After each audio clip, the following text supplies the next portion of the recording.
Welcome to this story, one of the most unsettling cases ever noted in Chicago. Before we dive in, share in the comments where you're tuning in from and the exact time you started listening. It's always interesting to see the different places and hours of the day or night where these stories reach. By the winter of 1879, Chicago still carried the smell of ash. 4 years earlier, the city's skyline had risen from ruin after the Great Fire, and scaffolds crowded its reborn churches. Among them stood Holy Name Cathedral, the pride of the Catholic Archdiocese, newly consecrated in 1875. Its bells were said to cleanse the soot from the air. Yet not far from those bells, in the poorer wards near Clark Street, a small parish chapel served the sick and forgotten. And it was here that Father Leonard G. Reilly first appeared in diocesan records. Few recalled when he arrived. The parish log simply noted, "Assigned for temporary relief duties, March 1879. He was 30-something, thin, with a scholar's hands and a quiet manner. Parishioners described him as a man who looked through you rather than at you. He visited the infirmaries nightly, performed last rites faithfully, and was known for never missing a burial. At first, his devotion drew praise. Sister Mary Constance wrote in a May 1879 note, "Father Reilly sits longer at the bedside than most priests, speaking little, listening much." He writes afterward in a small black ledger. The ledger, recovered years later from the rectory cellar, contained lists of names, times, and phrases like "prepared for silence" or "at peace beneath." Rumors began in late June when gravediggers at Calvary Cemetery complained of disturbed soil. 2 coffins had shifted in their plots.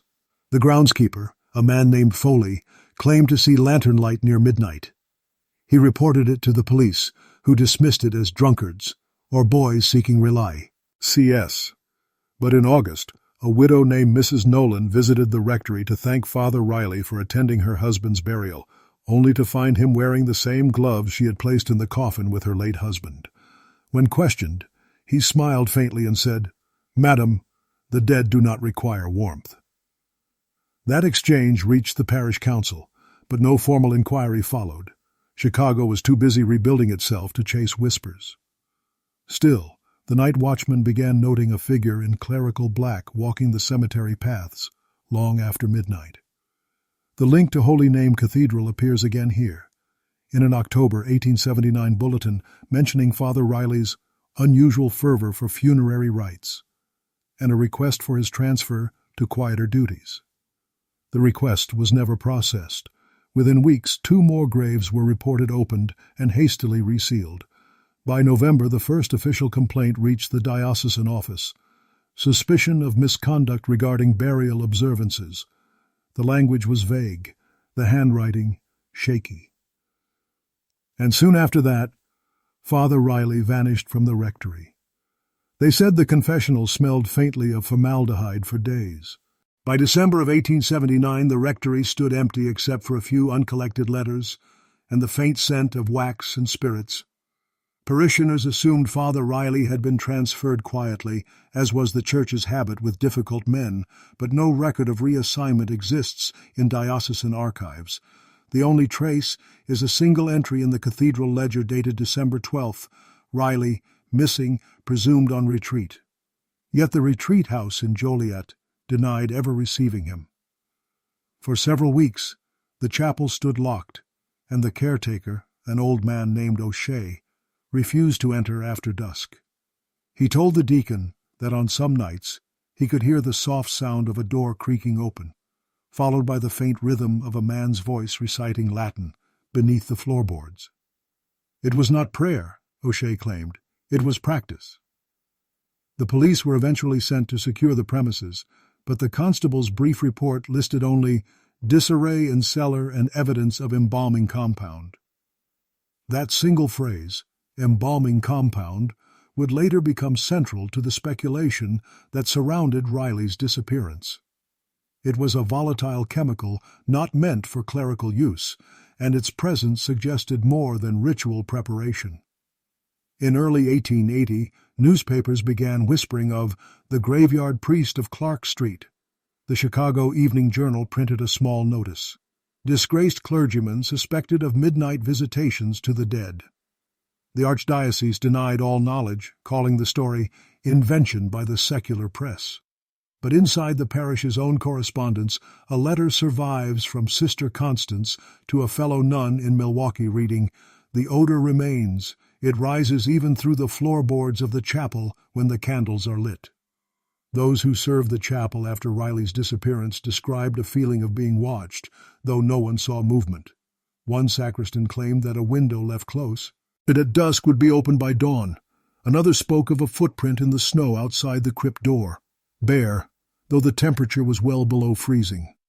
Holy Name Cathedral's archivist later admitted, in a 1903 oral statement, that one of Reilly's black ledgers had been discovered behind a loose brick during renovation. It listed not only names of the dead, but measurements, heights, weights, notes about complexion, and peculiar annotations such as retained form or yielded easily. The ledger was quietly burned, but not before a transcription of its first page was copied into the archives. The archivist's marginalia reads simply, "No further entries after November 28th. That date coincides precisely with the night O'Shea claimed to hear a wagon stopping outside the rectory, the sound of shovels, and what he called the hush of carrying something that isn't meant to be seen. By spring of 1880, a rumor took hold that Reilly had been seen boarding a southbound train toward Joliet, carrying a wooden crate. Whether that crate contained relics, records, or something less sacred was never proven. Even decades later, when parish elders spoke of him, they referred to Reilly not by name, but as the one who stayed too long with the departed. Would you like me to continue with part 3 of 18 in the same continuous style? By the summer of 1880, the story of Father Reilly had already settled into the uneasy folklore of Chicago's working wards. Children whispered of a priest who slept among his flock in the cemetery, and gravediggers swore they sometimes found candle wax pooled atop fresh graves. The police made one brief inquiry that July after a coffin was discovered slightly ajar, its lid misaligned and the soil above it tamped unevenly. The report was filed, then lost. One of the few surviving witnesses was a carpenter named Eli Morton, who had repaired the chapel roof earlier that year. In a letter to his brother, he described the rectory interior as smelling of damp paper and burnt sugar, like the air in a photographer's room. Morton claimed he saw sketches pinned along the walls, faces of the deceased drawn in charcoal, with the eyes darkened to shadow. He wrote, "The likenesses were too exact to be memory's work." When authorities questioned the diocesan staff, no one admitted to having seen such drawings, but the walls had indeed been freshly whitewashed. By 1881, talk of the missing priest faded, replaced by new construction and civic progress. Holy Name Cathedral grew in influence, its services crowded once again. Still, the clergy's private correspondences hinted at discomfort. A memorandum from Bishop Foley in 1882 mentioned a former curate whose zeal in funerary matters exceeded prudence. It recommended stricter oversight for those assigned to mortuary duties. Yet, there were reports from outside the city, small towns in Indiana and southern Wisconsin, of a thin priest offering his services to dying patients, insisting on being left alone with the bodies for prayerful preparation. Each time, he departed before dawn. The Milwaukee Sentinel published a small notice in 1883 about an itinerant priest calling himself Father Lewis Grant, who vanished after a suspicious fire at a rural chapel. Parishioners later described him as soft-spoken, with a scar near his temple and an aversion to sunlight. His handwriting on a registry book, when compared by a local reporter, matched that of Father Reilly's earlier parish entries. The church offered no comment. A retired sexton from Calvary Cemetery later remarked, "He was a good man once, but he lost himself in their silence. Some men stare at the dead too long and forget the living." In late 1885, construction workers digging foundations near the old chapel unearthed fragments of coffin wood and scraps of cloth wrapped around glass jars. The jars contained what appeared to be preserved petals, human hair, and the remnants of formaldehyde.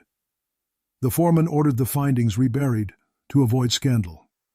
but word spread quietly through the parish that the jars had been kept, studied, and even catalogued by a medical student from Rush College. His notes, never published but whispered about, suggested the contents were part of an early experiment in tissue preservation. The student's margin reads, "Clearly ecclesiastical in origin, too deliberate to be accident." Even after half a century, the archives at Holy Name Cathedral still carried a sealed envelope marked, "Reilly Matter, do not reopen." In 1886, an archivist named Jonathan Pike was hired to reorganize diocesan records long neglected since the fire years. Among his duties was the indexing of correspondence related to defunct parishes, including the small chapel once served by Father Reilly. Pike's diary, discovered decades later in a descendant's attic, described the task as tedious but not without its curiosities. In one entry he noted, "The Reilly file emits a sour odor, as if the paper itself were mourning." Inside that file, he found unsigned letters written in careful script, each beginning with the salutation, "To my silent congregation." The letters contained meditations on purity, decay, and redemption through stillness. One line read, "The flesh is not the prison of the soul. It is its reliquary." Pike showed the letters to his supervisor, who advised discretion. A week later, Pike wrote, "File sealed and stored in basement vault by order of the bishop. I am to say nothing." He obeyed, but began keeping carbon copies of all documents bearing the Reilly name, suspecting there was more behind the silence. In 1887, a coroner named Dr. Eli Carpenter examined a series of anonymous packages delivered to the city morgue, small boxes containing locks of hair and pressed flowers sealed in glass. Carpenter's notes observed traces of embalming fluid and, curiously, wax residue resembling that used in church candles. He connected the deliveries to rumors of a cleric collecting relics of the departed and notified authorities. The police dismissed it as hysteria, noting that the return address on one parcel was a vacant lot. Still, Carpenter's records mention a faint watermark on the stationery, a crest belonging to Holy Name Cathedral. When he brought this to the attention of the diocese, he was told the crest had been used by several printing houses and proved nothing. A month later, Carpenter fell ill with pneumonia and died. His assistant, who inherited the morgue, later claimed that Carpenter's final words were, "He wanted them preserved." By the early 1890s, the story of the missing priest had shifted from scandal to myth. Students from the theological seminary dared each other to visit the ruined chapel at night, claiming the floorboards were hollow and that beneath them an odor of sweet decay lingered even after the snow melted. One night, watchmen reported seeing candlelight flicker through the broken stained glass, though the building had long been deconsecrated. In 1893, during the World's Columbian Exposition, a journalist from the Tribune attempted to revive the story under the headline, "Chicago's Graveyard Cleric." The article connected Father Reilly's disappearance to broader urban folklore, alongside tales of body snatchers and medical theft. It even cited the rebuilding of Holy Name Cathedral as symbolic of a city eager to bury its darker truths. Church officials issued no statement, and the story vanished within a week. Yet Pike's descendants would later reveal that among his papers was a photograph, sepia, faintly smudged, showing a man in priest's attire beside what looked like an examination table. The caption read, "Taken 1888 near Rush College."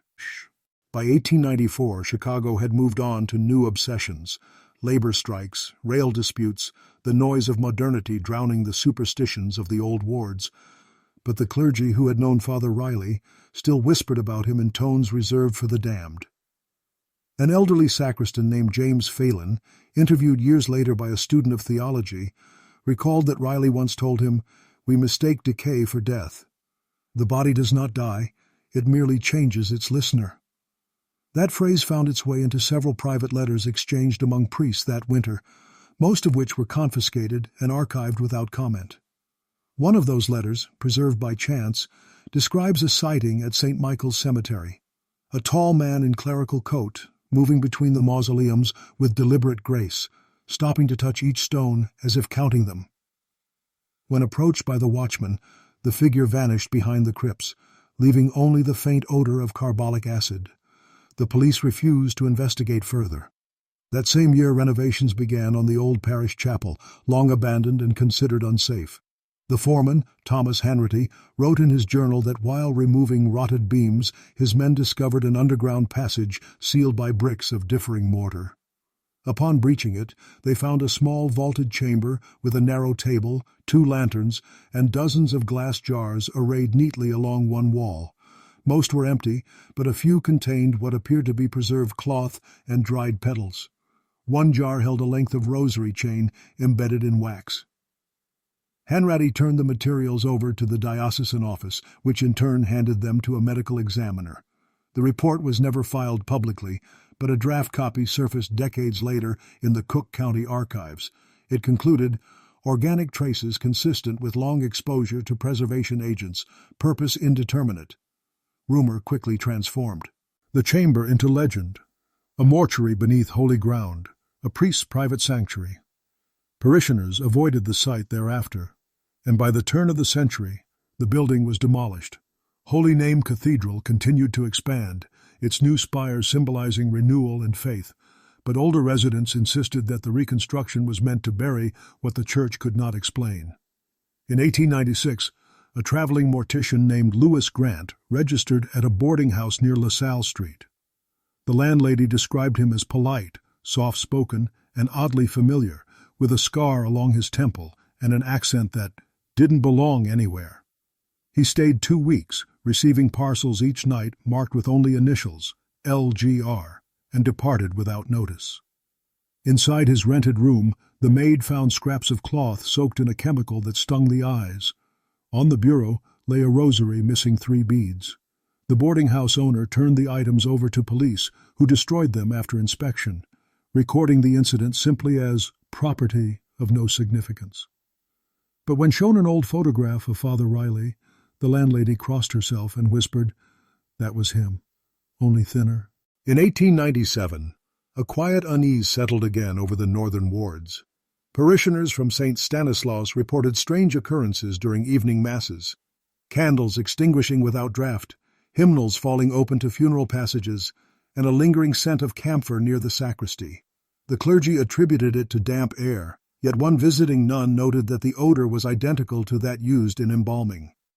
Around the same time, the Chicago Daily Herald published a brief piece on the resurrection men of the West Side, accusing medical students of grave theft for dissection.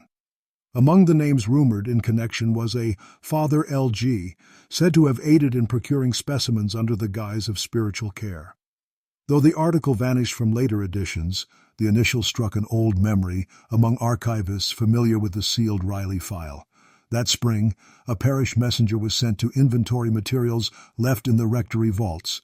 His notes, discovered years later, mention a locked trunk marked liturgical supplies. Inside were a silver chalice, candle molds, and a small glass vial labeled Tissue Number 3, Maintained. The messenger, unnerved, turned the trunk over to his superiors. It was said that within a week, 2 officials from the cathedral arrived, removed the trunk, and left no record of its contents thereafter. Meanwhile, whispers persisted that a man in clerical dress was attending the paupers' burials on the city's edge, standing silently as graves were filled, then disappearing before prayers concluded. One gravedigger, interviewed by a coroner's assistant, described him as pale as wax, eyes like someone awake too long. The coroner, aware of the Reilly legends, dismissed it as coincidence, but privately noted the similarity in handwriting between the assistant's field notes and entries from Reilly's long-lost ledger. Similar loops, identical flourishes on the letter, or G. In 1898, a storm damaged part of Holy Name Cathedral's basement, exposing old storage chambers once used for archives. Among the debris, workers found fragments of a burned photograph and a melted crucifix. A single surviving slip of parchment bore the words, "For those who remain still." When the bishop's secretary reviewed the finding, he ordered the entire area sealed and replastered, claiming the chambers were unstable. The rebuilding that followed erased any trace of the old vaults, though laborers spoke of finding what they believed to be dried flowers beneath the foundation stones. One claimed he saw a faint outline of writing on the wall before it was covered. In stillness lies grace. By the century's end, the case of Father Leonard Reilly existed only in half-remembered conversation and folklore told by the elderly. Yet occasionally, someone new to the parish would remark upon an unease inside the cathedral's side chapel, a chill that lingered longer than the draught, a sound like quiet breathing when all else was still. The clergy smiled, attributing it to imagination, but the archivist who kept the cathedral's ledgers would later confess to seeing a faint stain appear each year in the same place on the chapel floor, just beneath where the confessional once stood. In early 1900, as Chicago entered a new century of light and industry, the past seemed determined to surface once more. The diocesan offices relocated to a larger building, and in the process of moving, several crates labeled miscellaneous parish effects were opened for the first time in decades. One contained personal items once belonging to Father Reilly, a breviary with marginal notes in Latin, a rosary wrapped in discolored gauze, and an envelope of pressed flowers marked Calvary, April 1879. The clerk cataloging them, a young seminarian named Arthur Miles, described in his diary that the flowers still carried a faint chemical smell, sweet and unnatural. He showed the items to his superior, who instructed him to reseal the crate and forget what he had seen. Yet curiosity lingered, and Miles later confessed to making a pencil rubbing of a note slipped inside the breviary's binding. The note read, "Each soul requires its vessel. Each vessel, remembrance." Miles' journal stops abruptly 2 months later, his position noted as transferred mental convalescence. In March of that year, the Tribune printed a curious notice about unexplained disturbances during a funeral mass at Holy Name Cathedral. Witnesses described the casket lid rattling as if from internal air pressure, though undertakers confirmed it had been properly sealed.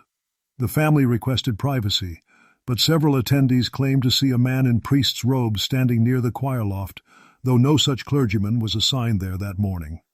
The ushers searched, finding only the scent of ether. Following the incident, the cathedral's maintenance logs mention the replacement of a damaged confessional and the removal of floorboards due to discoloration. No official record links the event to Reilly, but among parish staff, it revived old fears. One senior priest reportedly told a visiting colleague, "The dead have longer memories than we grant them." Later that summer, a researcher from Rush College, Dr. Warren Holt, began compiling a private study on early embalming practices in Illinois. While reviewing historical materials, he stumbled upon Carpenter's morgue notes and Pike's correspondence. Holt's surviving letters reveal growing obsession. If Reilly's methods were genuine, he may have discovered a means of delaying decay indefinitely without refrigeration. It was not madness. It was science misplaced. Holt attempted to locate the remnants of Reilly's jars, tracing them through medical supply ledgers to a shipment sent south in 1880, destination unknown. He died suddenly in 1901, found collapsed over his desk, his final entry reading only, "The relics were human." His widow sold his papers to a collector, and the contents vanished into private hands. Within the church, no mention of the priest appeared again, but a subtle unease shadowed every renovation that touched the cathedral's lower vaults. Workers often refused to remain there after dusk, citing a low murmur, like prayer from behind the walls. Even skeptics noted the air was colder below, heavy and perfumed, as if a century of incense could not disguise what had once been preserved there. By 1902, a quiet archival project began within the archdiocese, an attempt to document the early parishes lost to fire and time. A clerk named Daniel Pruitt, who had taken over Jonathan Pike's old duties, stumbled upon a misfiled envelope containing 2 photographs and a brittle sheet of vellum. One photograph depicted the interior of a small stone chamber lit by lanterns, the other a close-up of glass jars arranged on a wooden shelf. On the back of the second photograph was written, "Property recovered, 1885, Rush District." The vellum sheet bore faint, indented writing, barely legible. They retain form when remembered. Pruitt, cautious yet intrigued, submitted the items for cataloging. 2 days later, his supervisor removed them from the record entirely, noting only, "Return to diocesan custody." The following week, Pruitt wrote to his wife that he had been reassigned to St. Michael's Parish, pending review. His transfer was never officially recorded. By 1903, recollections of Father Reilly had resurfaced quietly among the older clergy. During a lecture at Loyola, a theology professor referenced a case once discussed privately by the archdiocese, an instance of extreme ritual misinterpretation. He did not name Reilly but described a priest who believed grace could be made permanent through the preservation of flesh. Students laughed nervously, assuming allegory. Yet one former seminarian recalled that after class the professor advised, "Some truths require burial deeper than the grave." That same year, a small fire broke out beneath the cathedral's south transept. When extinguished, workers found that the source had been an old storage alcove containing several metal tins labeled archival candles. Inside were blackened remnants of glass and ash, and beneath them a charred piece of wood with the faint imprint of a cross. The fire report lists the cause as chemical corrosion, but among the witnesses was a night watchman who later claimed to hear knocking from within the wall before the flames began. His testimony was omitted from official records. The Holy Name Cathedral's leadership quietly ordered all basement records relocated to a different facility, effectively closing that section forever. The building above continued as a monument of faith, its history polished clean for the new century. Yet, in the poorer neighborhoods where the chapel once stood, older residents still whispered of a pale priest seen walking before dawn, touching each gate as if counting the dead. Children would find candle stubs in the cemetery grass, arranged in small circles that crumbled when disturbed. And on nights when fog rolled in from the lake, some claimed the cathedral bells rang once after midnight, just one deep tone, though the tower was said to be empty at that hour. Even skeptics noted that the first ring always coincided with the date of Reilly's final sermon, still listed in parish annals as November 28, 1879. In 1904, nearly 25 years after Father Reilly's disappearance, an elderly archivist named Bernard Keene undertook the task of cataloging the cathedral's remaining burial ledgers. He was methodical, known for his neat penmanship and calm disposition, until he began sorting the records from the late 1870s. His handwriting changed abruptly that summer, slanted, uneven, as if written by candlelight. In a note later found inside his desk, Keene wrote, "Some of the entries were not written by the clerks.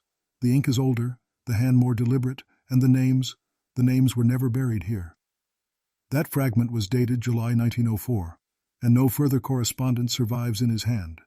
Parish rumors held that Keene suffered a seizure in the vaults, muttering the same phrase repeatedly. He remembered them. He was moved to a sanatorium in Evanston and never returned to work. A substitute archivist, Miss Clara Doyle, was assigned to complete the task. She wrote privately to her sister, "The papers are stained with a substance that resists all cleaning. I thought it was ink until I caught the scent. Formalin, faint but enduring." Her letter continues. Someone had catalogued these names long after they should have been written, perhaps as late as 1895. Doyle's correspondence ceased abruptly 2 weeks later when the bishop's office dismissed her without explanation. Around this time, a construction team excavating for a new drainage line beneath the cathedral uncovered remnants of an old passageway. It led nowhere, its end sealed by a brick wall. But on one of the interior stones was carved a Latin phrase, "Memoria servat corpus," memory preserves the body. The foreman reported it, and the church ordered the passage filled. A reporter from the Chicago Chronicle attempted to photograph the inscription, but his camera failed to expose the plate, producing only a blurred silhouette of a figure standing behind him that no one else had seen. When the film was developed, the figure's outline resembled a man in a cassock, his head bowed. The photograph never reached print, yet copies circulated among students at the university as a curiosity. One student later claimed that, upon enlarging the image, faint handwriting appeared along the border. Each year, one remembers. By late 1905, the church's leadership began an internal review of all archival irregularities from the previous decades. A memorandum circulated privately, suggesting the destruction of compromising or unclear materials to prevent further misunderstanding. It is believed that many of the remaining letters, ledgers, and photographs relating to Father Reilly were burned in that purge. However, a single volume survived, a diary mislabeled as Financial Accounts, 1878. Inside, in precise script, someone had written a final line on the last page. To preserve is to pray without ceasing. The ink had not faded. The paper, unusually well kept, smelled faintly of rosewater and camphor. The archivist who found it in 1920 swore it looked newly written. By 1906, whispers of the Reilly affair had become something between a superstition and a clerical warning. New seminarians were told never to spend nights alone in the record rooms. Janitors refused to sweep the lower vaults after dark. In the spring, a small group of theology students from Loyola decided to investigate the old rumors themselves. They gained permission to examine the diocesan archives under the pretext of researching burial customs. Their names, Henry Dalton, Samuel Brandt, and Peter Quinn, appear in a brief security log from April 17th, noting entry at 7:45 p.m., exit undocumented.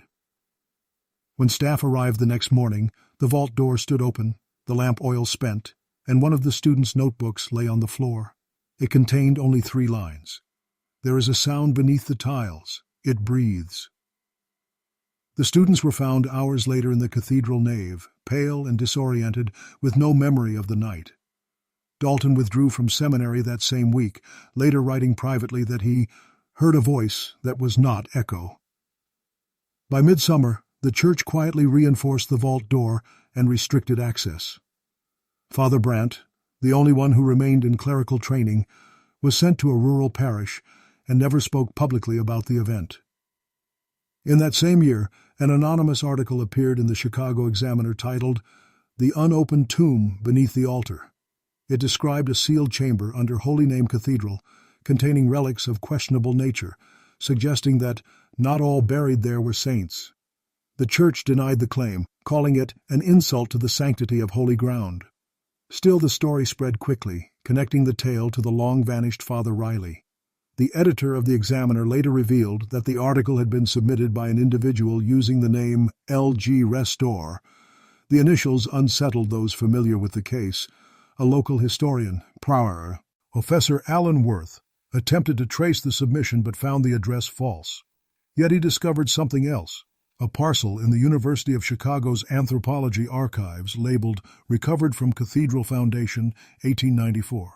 Inside were several small vials of hardened resin and a page torn from an old prayer book. Written faintly in the margin was the phrase, "Remember the quiet ones." Worth kept his discovery quiet until 1910, when he presented a private paper to the Illinois Historical Society, arguing that the Reilly legend represented a collision between scientific curiosity and divine law. His notes, however, betray unease. One margin reads, "He was not entirely gone." After Worth's death, his papers were stored in a sealed collection, unavailable to the public for nearly a century. Meanwhile, within the cathedral itself, parishioners began noticing something peculiar during funerals. The incense smoke, when rising above the altar, seemed to drift downward instead of up, curling toward the floor as though drawn by unseen air. It left faint residue stains on the tiles, shapes that reappeared even after being scrubbed away. When photographed, they resembled faint human outlines. The bishop attributed it to drafts and wax residue, yet he ordered new flooring installed before winter. During that work, laborers unearthed a small brass tag wedged between the stones, inscribed only with the number 79. By 1907, the cathedral was nearly unrecognizable from its post-fire days, its interior brightened with new marble and brass, as if the weight of the previous century could be erased by polish. Yet among the older clergy, there remained a discomfort whenever the name Reilly surfaced, even indirectly. One evening that spring, Father Brandt, the same former seminarian who had survived the vault incident, returned to the city to deliver a guest sermon. He spoke calmly, his hair now streaked with white, but those who attended remembered one peculiar line from his homily. "We are all caretakers of what refuses to die." After Mass, he visited the archives under escort, claiming a wish to pray where the records sleep. He stayed below for nearly an hour. When he re-emerged, he was trembling, his collar undone. To the archivist on duty, he muttered, "He is still cataloging," before collapsing. The report filed later described the episode as exhaustion, but the archivist, a young man named Heller, left his position within the month, refusing even to collect his final pay. That summer, the cathedral's heating system was replaced, requiring partial excavation of the older subfloors. During the work, engineers discovered a void beneath the western transept, not large enough for a person to stand upright, yet clearly man-made. Within it lay remnants of wooden shelving and traces of glass shards fused to wax. The foreman insisted it be filled immediately. One laborer, curious, pocketed a fragment of glass and later claimed that at night it seemed to sweat a clear fluid with the scent of roses.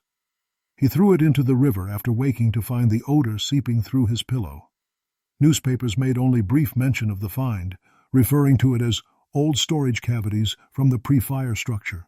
But privately, the church sent for an investigator from St. Louis, Father Darcy, known for handles, eyeing irregular matters.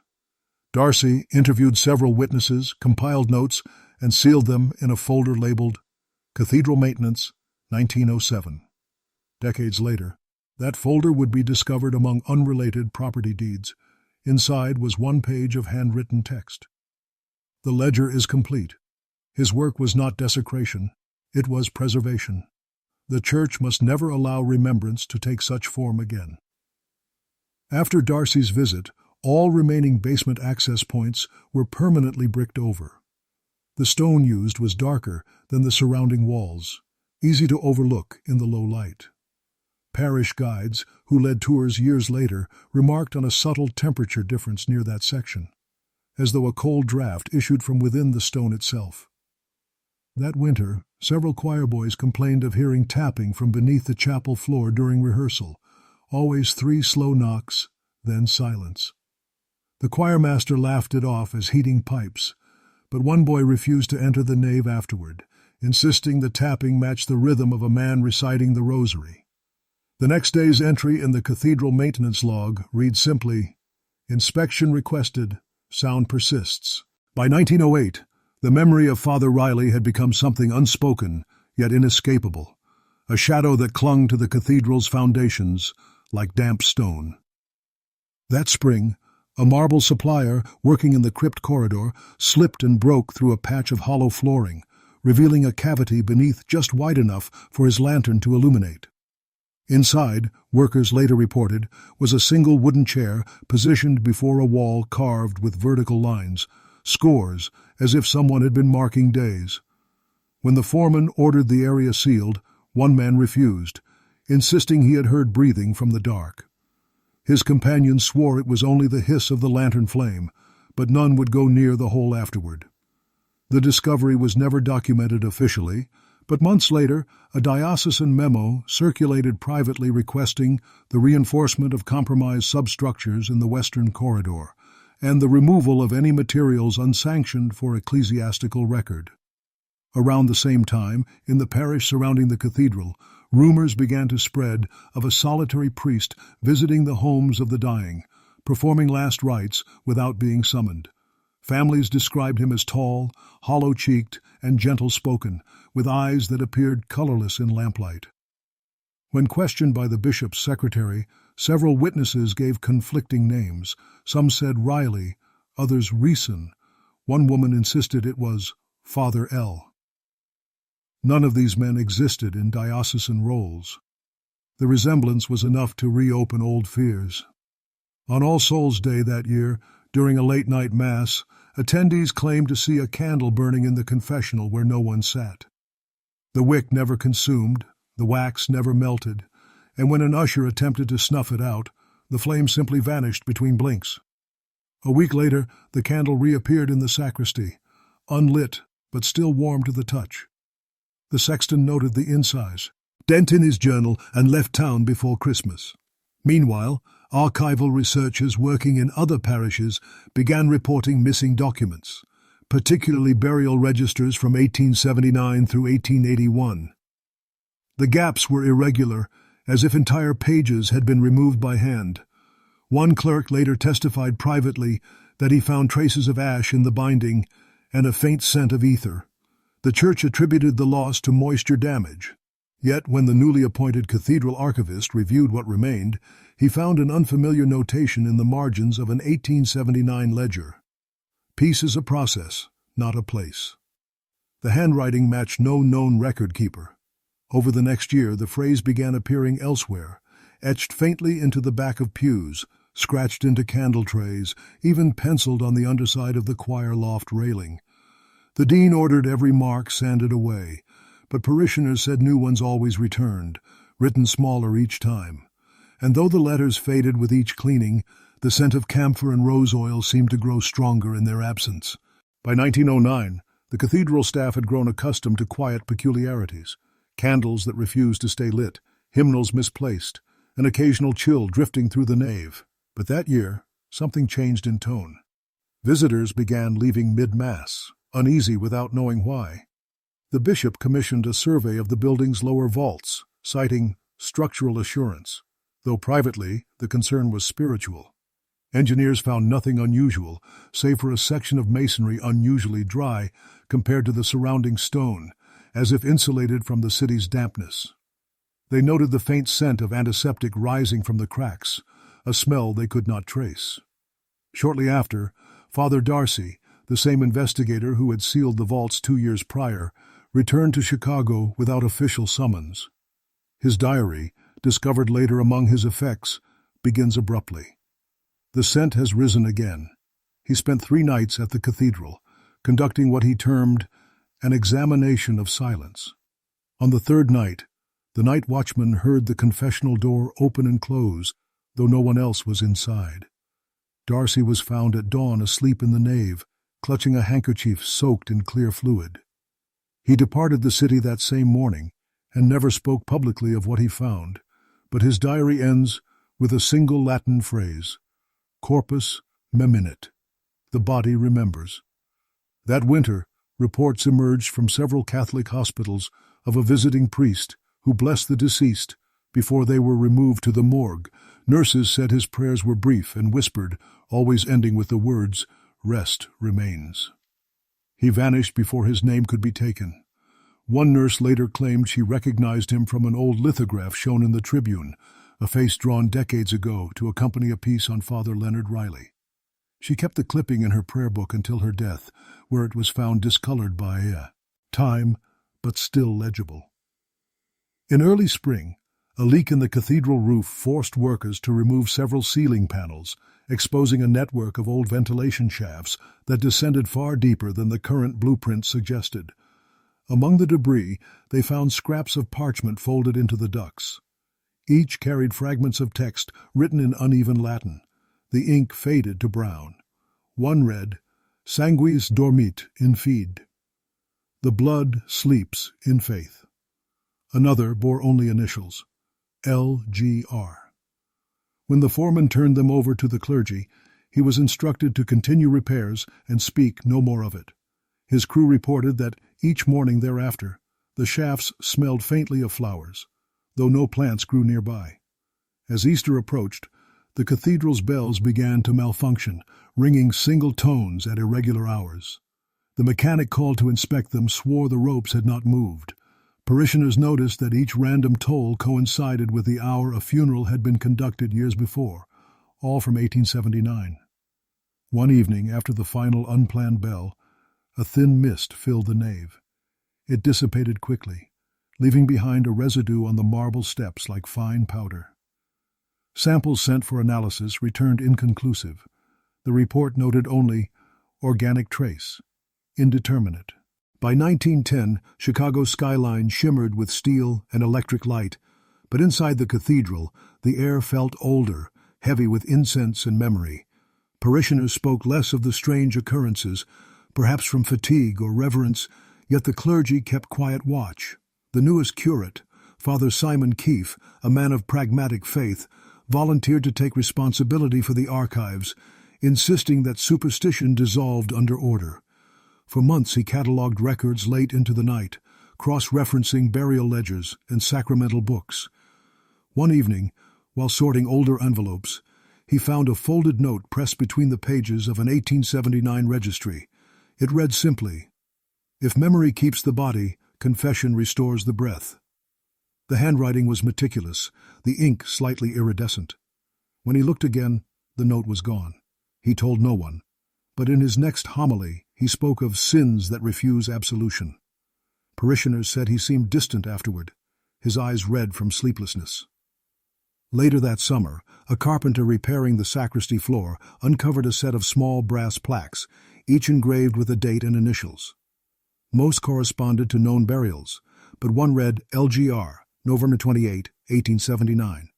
The find caused murmurs among staff, yet the bishop instructed that it be reinterred with dignity. The carpenter refused to handle it again, claiming it hummed faintly in his hand, like a tuning fork. That year, the Diocesan Chronicle, normally a dry compilation of names and expenses, contained one odd insertion. All records predating 1880 are to remain sealed indefinitely. It is not our duty to exhume faith. The directive bore no author's signature. Late that winter, a visiting scholar from St. Louis named Dr. Christopher Meade arrived to study the cathedral's acoustics for an article on architecture. While measuring echo patterns beneath the nave, he detected a resonance below a audible frequency, strongest near the old western transept. He described it as a heartbeat carried through stone. When he attempted to map the vibration source, his instruments failed. His final report concluded, "The structure sings, though none hear its hymn." 2 months later, the cathedral janitor found Dr. Meade's abandoned notebook on a pew. Inside was drawn a series of spirals, each annotated with the words, "Still beneath." During Lent of that same year, Father Keefe vanished. His chambers were found undisturbed, except for an open journal on his desk. The last entry read, "He walks now in silence. It is not blasphemy, if it is devotion." The clergy announced that Keefe had taken leave for health reasons, but no one saw him again. Within weeks, faint stains began appearing once more along the crypt corridor, oval shadows that deepened in damp weather and faded in dry air. Parish staff chalked it to moisture, yet visitors described a different impression, that the stains formed the outlines of hands pressed outward from the stone. When the area was repainted, the shapes reappeared by morning. The paint had not even dried. By 1911, those who had served longest at Holy Name Cathedral began retiring quietly, claiming fatigue, though some whispered that the building itself had grown restless. The new bishop, eager to restore calm, ordered a thorough cleaning of the archives and vaults. Workers descended with lanterns and lime wash, scrubbing walls and resealing every seam they could find. Yet one of the masons later reported hearing whispers between the stones, as if 2 men prayed in low voice behind them. He refused further work, saying the sound continued even when he stopped to listen. The cleaning yielded several discoveries: forgotten relics, brittle documents, and a rusted key without a lock. Among the papers was a small fragment of parchment bearing the words, "Corpus tenet memoriam," the body holds memory. The phrase matched one carved decades earlier in the sealed corridor. When presented to the bishop, he ordered the parchment burned immediately, declaring it a forgery. But the archivist tasked with the burning kept a corner of it, pressed between pages of his diary. He noted that the scrap grew darker each week, as if ink returned to it from within. In the same season, a reporter from the Inter-Ocean newspaper began researching rumors about the forgotten priest of Clark Street. He traced old police records, uncovering the 1879 complaints of disturbed graves and missing burial items. The reporter's name was William Caro, and his notes, later found unfinished, suggest he planned to publish a serialized exposé titled "The Man Who Would Not Let Go." The first installment never appeared. Caro disappeared on his way to interview an elderly undertaker who had once worked near Calvary Cemetery. The undertaker later told authorities that the journalist asked too many questions about the ledger. After Caro vanished, a sealed envelope arrived at the newspaper office containing 1p autograph, the interior of a crypt lit by a single candle and a figure standing beside it. head bowed, face obscured by shadow. The editor destroyed it after faint markings appeared along the border, resembling fingerprints pressed from the inside of the glass plate. Around this time, the cathedral choir began noticing a low hum that resonated whenever the evening bells rang. The tone was soft but human, forming faint syllables no one could fully discern. Some said it was Latin, others heard their own names in the vibration. The organ tuner measured the sound and found no mechanical cause. He left the city a month later. Parishioners began attending Mass in smaller numbers, some claiming unease in the pews near the old confessional, where the candle had once burned without melting. The bishop had the confessional removed entirely, yet a faint ring remained on the floor, a perfect circle of discoloration that no scrubbing could lift. In confession records that year, several penitents wrote identical phrases, though none knew each other. He forgives through stillness. By winter, Holy Name Cathedral glistened with fresh paint and polished brass, but at night, those who cleaned the altars said the light pooled strangely, never reaching one corner near the western wall. The air there stayed cold, no matter how many candles were lit. By the spring of 1912, the cathedral gleamed like a triumph of faith over time, yet those who served within it felt an unease that no renovation could quiet. The nights had grown heavier, even the candles seemed to burn lower. Father Darcy's papers resurfaced briefly when a new archivist attempted to catalogue the diocesan vault holdings. Among them lay a small folded letter dated only Anno 1879. Its text read, "Preserve them as he preserved us. Memory is mercy." The archivist brought it to the bishop, who ordered it resealed without transcription. That evening, the archivist was seen kneeling before the sealed vault door, whispering prayers for the forgotten. He resigned the next morning, citing spiritual disquiet. Around that same time, a visitor from Boston, Father Connell, spent several days at Holy Name Cathedral while en route to a mission in Milwaukee. He later wrote to a colleague, "Chicago's great church is impressive, but it listens. I could swear the walls take breath." His words were dismissed as metaphor, though he never returned west again. In late summer, torrential rain flooded portions of the basement, forcing maintenance crews to pump water through the old drainage lines. When the water cleared, fragments of wood and cloth surfaced, tangled with rosary beads blackened by age. Among them was a single brass tag, identical in shape to the one found years earlier, but this one bore only the engraved number 80. It was sent to the chancery for safekeeping and promptly lost. Within weeks of the flood, the cathedral's bell ringer fell ill, claiming to hear tones that no one else could. He described them as calls from beneath, low vibrations that hummed in his bones even when the bells were still.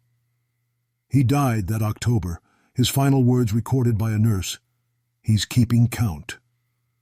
When the bells next rang for a funeral that month, a second tone answered, each chime so faint that only those near the altar could hear it. The choirmaster stopped the performance, convinced the organ had misfired, but the pipes were still. The echo came from below. Parish records from late that year show several entries written in unfamiliar hand, unsigned, repeating one phrase, "In remembrance lies rest." The handwriting was elegant, old-fashioned, nearly identical to Reilly's ledger. Scholars who examined it later debated whether an older document had simply bled through the ink, yet the paper was new, the ink fresh. During Advent, the bishop ordered a solemn mass for the unnamed faithful departed, a gesture meant to calm parish unease. The cathedral was full that night, the choir's voices rising into the high vaults. But as the final hymn ended, a single low bell sounded, though none had been scheduled to ring. Witnesses described it as a sound both distant and near, like a heartbeat slowed to prayer. The bishop made the sign of the cross, his face pale, and closed the service in silence.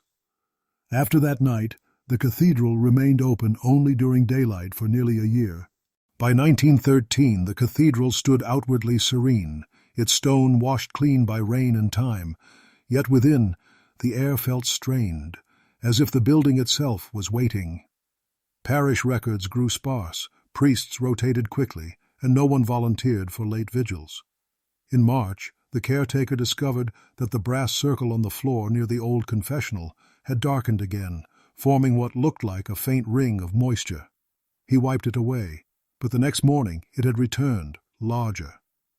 The bishop ordered the area cordoned off. That same week, a letter arrived at the rectory bearing no sender's name. Inside was a single page from an old ledger, brittle at the edges, containing a list of surnames, all crossed out but one: Reilly. The paper bore traces of formalin and wax. It was placed in an envelope marked unverified and stored in the Chancery's restricted files, where it remains unaccounted for in later inventories. A few weeks later, during Good Friday preparations, choir members practicing in the nave heard faint chanting beneath their own voices, a slow repetition of the Agnus Dei, though none in the choir were singing it. They stopped mid-hymn. The echo continued a moment longer, then faded. The organist, shaken, wrote in his journal, "The harmony below us knew the words before we began." That entry was dated April 4th, 1913, 34 years to the day after Reilly's last recorded Mass. The following month, 2 parish boys playing near the cathedral's exterior foundation uncovered a narrow vent covered with iron mesh. From it issued a steady current of cold air carrying the faint scent of rosewater. When the sexton investigated, the vent seemed to lead nowhere, stone on every side.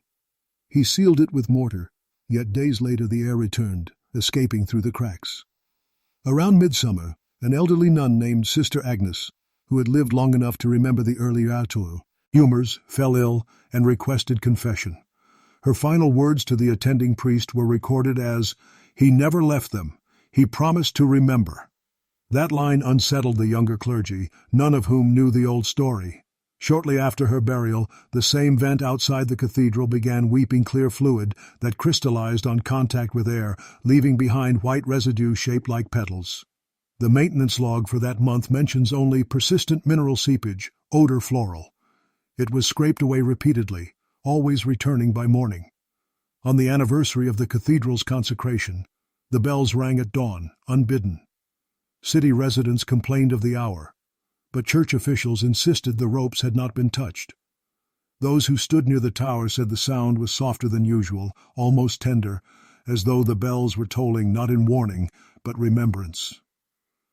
Within weeks, the temperature inside the nave began to drop inexplicably after sunset.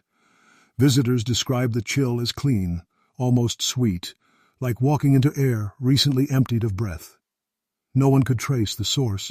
By the winter of 1914, the story of Father Leonard Reilly had nearly vanished from conversation, surviving only in footnotes, sealed archives, and the murmurs of the aging few who remembered the strange season of opened graves. Chicago had grown vast and modern, its skyline taller than the cathedral's spires, but within Holy Name the past persisted quietly.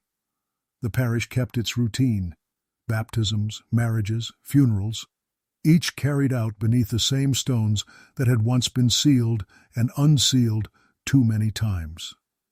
During Lent that year, the cathedral underwent yet another renovation. When workers removed sections of flooring near the western wall to install new wiring, they discovered beneath it a layer of bricks older than the surrounding foundation. One brick bore a single engraving, LGR. The foreman reported the find but was told to replace it without delay. That night, the lights in the nave flickered, though the electricity had not yet been connected. 2 witnesses claimed to see a faint figure near the altar, motionless, hands clasped, the outline dissolving as they approached. The foreman quit his post the next morning. In the official maintenance report, the incident was summarized as electrical testing anomaly. A few weeks later, a scholar named Margaret Deacon, researching post-fire ecclesiastical history, requested access to early parish correspondence. The archivist guiding her, a reserved man named Whitaker, refused at first, but eventually produced a sealed folio marked Reilly, Internal. She described him as trembling slightly as he placed it on the table. Inside were fragments of letters, some signed only LGR. The final page contained no words, only a pressed flower perfectly preserved between 2 sheets of parchment. Deacon recalled that it still held its color and a faint sweetness, impossible after so many decades. When she looked up, Whitaker had stepped away, muttering, "He was always careful." She left the cathedral before dusk and never returned to finish her research. In the years that followed, the Reilly affair slipped into rumor once more. The church spoke of it only as an unfortunate confusion of archives, and the public forgot. Yet visitors continued to mention the scent of rose and ether during certain services, and some nights, when fog rolled in from the lake, a lone bell would sound, one deep note that lingered too long to be echo. The older clergy, when asked, said it was just the metal cooling in the cold air. But a few who remembered whispered another story, that the bell tolled only for those newly buried, counted carefully by a keeper who had once mistaken preservation for grace. Today, those who pass through Holy Name Cathedral may notice, if they stand near the western transept, a faint mark in the marble, an oval discoloration, smooth and pale as a fingertip pressed into wax. No record explains its origin, but each year, on the night of November 28th, the air around it chills for a moment, as though someone exhaled softly from the stone. And then, as always, silence returns to Chicago's forgotten scandal.